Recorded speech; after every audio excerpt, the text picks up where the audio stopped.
Hello everyone, welcome to Law Excellence's initiative Current Affairs for Beginners. Here we deal with various schemes, institutions, concepts and terms that appeared in today's Hindu paper with an intention to help the beginners while reading Hindu paper and to help them understand Rambabu sir's news analysis video. Before starting our discussion, let us see what are the answers for yesterday's questions. Which of the following statements are correct? Indian peacekeeping forces was formed under Indo-Sri Lankan Accord. It is a relief and rescue operation in Sri Lanka by Indian Armed Forces. Select the correct answer using the code below. It is only one. Only the first answer is correct. The second question is, which of the following are true about SAARC? SAARC stands for South Asian Assembly for Regional Cooperation. It is South Asian Association. This is the only organization where both India and Pakistan are member countries. No, India and Pakistan were also member countries in Shanghai Cooperation Organization. So the answer is none of the above. Both are wrong. Our first article is New Vistas for India. The Shanghai Cooperation Organization provides it the chance to reset its ties. In this article, we will see what is this Shanghai Cooperation Organization is. Shanghai Cooperation Organization is a political and security grouping that is headquartered in Beijing, China. It was founded in 2001. This SCO is a successor of a grouping called Shanghai 5, founded by China in 1996. It is comprised of Russia, Kazakhstan, Kyrgyzstan and Tajikistan. In 2001, Uzbekistan was invited to join it and SCO was officially born in 2001. In 2005, the Shanghai Cooperation Organization emerged as Regional Security Organization. The full members of the organization are China, Russia, Kazakhstan, Uzbekistan, Tajikistan, Kyrgyzstan, India and Pakistan. All these member states represent over 40% of humanity and nearly 20% of the global GDP. Whereas Afghanistan, Belarus, Iran and Mongolia were having observer status. The main objective of this SCO is military cooperation between the members, and it also works towards intelligence sharing, counter-terrorism operations in Central Asia. It is primarily centered on its member nations' Central Asian security-related concerns. The main threats it confronts are terrorism, separatism, and extremism. The 17th SCO summit was held in Astana, the capital of Afghanistan, and the 18th SCO summit will be held in China in June 2018. Our next article is Anything But Green. In this article, we are going to see what is this National Forest Policy 1988 and what are the provisions under this Draft National Forest Policy 2018. First, we will see when was the first forest policy was adopted and what are its objectives. Appreciating the necessity of developing forests, the Government of India declared its first forest policy in 1952. According to this policy, it was decided to raise steadily the area under forests to 100 million hectares or 33% for the country as a whole. The target area was to provide green cover over 2/3 of the land area in hills and mountains. That is 2/3 of land area in hills and mountains should be provided with a green cover. The main objectives of this forest policy were to increase the productivity of forests, to link up forest development with various forest-based industries and to develop forests as a support to rural economy. But This 1952 forest policy had failed to stop the serious depletion of forest wealth over the years. Accordingly, it has become necessary to evolve a new strategy of forest conservation, resulting in the Government of India announced its new forest policy in December 1988. The main features of this policy are: role of tribal in forests were recognized. This new policy enunciated that all agencies responsible for forest management, including forest development corporations, should associate tribal people closely in the protection, regeneration and development of forests. The second one is depletion of forest area and the target for green cover. This new policy reiterated that green cover should be extended to over 2/3 of the land area in the hills and mountains, and total forest area in the country should be raised to 100 million hectares or 33% of total geographical area in the country. The next one is discouragement to forest-based industries. This new policy stated that no forest-based enterprises except at the village or cottage level will be set up in the future, only after a careful study of the availability of raw materials was done. The next one is end the system of private forest contractors.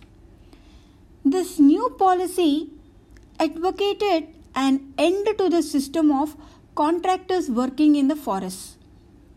The contractors will be replaced by institutions such as tribal cooperatives, government corporations, etc. The next one is forest land not to be diverted to non-forest uses, which means the forest department should assign forest land to individuals or non-governmental agencies for the purpose of reforestation. The next one is participatory forest management system.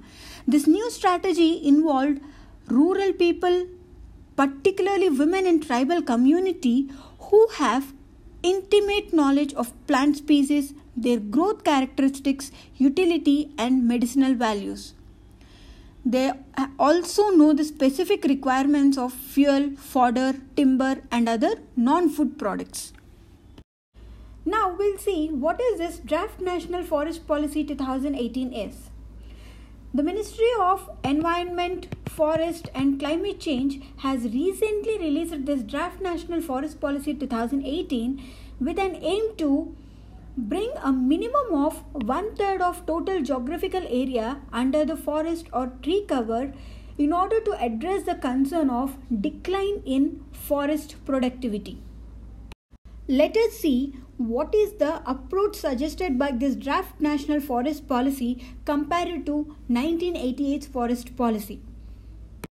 The 1988 Forest Policy had a local community and ecology centric approach, whereas this new draft has shifted the focus to timber and forest based industries, and it identified the production forestry and plantations as a new thrust area.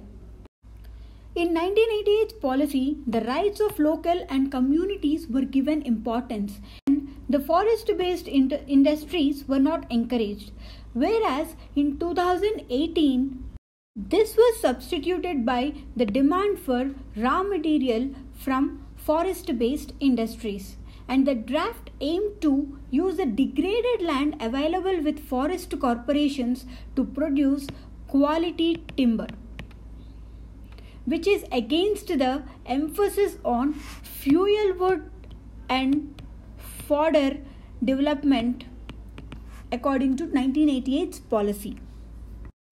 The 1988 policy had sections called Rights and Concessions and Tribal People and Forests.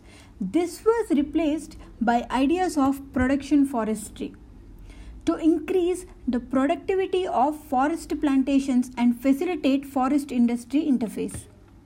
And this draft is stressing for the need to stimulate the growth in forest-based industry sector. And it is encouraging the forest corporations and industrial units to step up growing of industrial plantations. And the mechanism suggested by this new draft policy 2018 for better management of country's forests is to set up two national level bodies. They are the National Community Forest Management Mission and the National Board of Forestry, which will be headed by Central Minister in charge of Forests. The state boards of forestry will have to ensure intersectoral convergence, simplification of procedures, conflict resolution, etc. The state boards of forestry will be headed by state ministers in charge of forests. Whereas this community forest management mission will address participatory forest management to ensure the synergy between Gram Sabha and Joint Forest Management Committee for ensuring successful community participation in forest management. Our next article is Cabinet approves new policy for biofuels. First we will see what are these biofuels. Biofuels are the fuels produced directly or indirectly from organic material. That is the biomass including plant materials and animal waste. And these biofuels can be in any form, that is solid, liquid and gaseous. These biofuels are of two types, primary and secondary. We'll see what are these primary biofuels. The organic materials that are used in an unprocessed manner, such as fuel wood, wood chips, pellets, primarily for heating, cooking and electricity production. These secondary biofuels are the materials that result from processing of biomass. For example, the liquid fuels like ethanol and biodiesel. What are the benefits with these biofuels? These biofuels being derived from renewable biomass resources, they provide a strategic advantage to promote sustainable development and to supplement conventional energy resources in meeting the rapidly increasing requirements for transportation fuels associated with high economic growth, as well as in meeting the energy needs of India's vast rural population. And these biofuels will satisfy all these energy needs in an environmentally safe and cost-effective manner while reducing the dependence on import of fossil fuels and thereby providing a higher degree of national energy security. In India, it is the Ministry of New and Renewable Energy who was designated as the coordinating ministry of our biofuel development and utilization. Now we'll see what are the different generations of biofuels. This will tell us about the source from which the fuel is derived. The first generation biofuels were directly made by using the food crops like wheat and sugar to make ethanol and oil seeds to make biodiesel. These first generation fuels are conventional fuels as they use conventional method of fermentation. Whereas the second generation biofuels use non-food crops and feedstock instead of the food crops that were used in first generation. Here, wood, grass, organic waste, etc. were used in fuel preparation. The third generation biofuels, they specifically use engineered crops such as algae, whose biomass is used to convert into biofuels. The similarity between the fourth generation and third generation fuels is they both use this non-arable land to produce biofuels, that is, land which is not suitable for cultivation.